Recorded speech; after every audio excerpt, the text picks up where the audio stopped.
নমস্কার বন্ধুরা, আজকের কবিতার নাম মনের মানুষের আগমনে। লেখা পাঠে গোপাল দাস।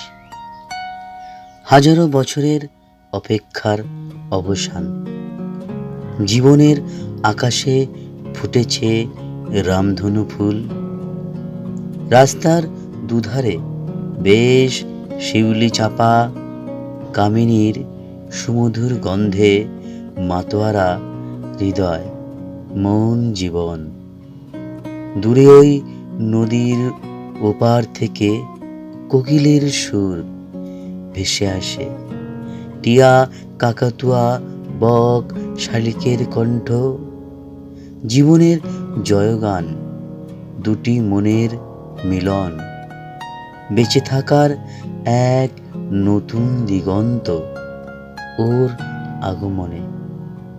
সুমধুর কণ্ঠ, মাতাল চাউনি, চলার অপরূপ ভঙ্গি, মিষ্টি মধুর হাসি জীবনে এনে দিয়েছে পরিপূর্ণতা, শান্তি, তৃপ্তি।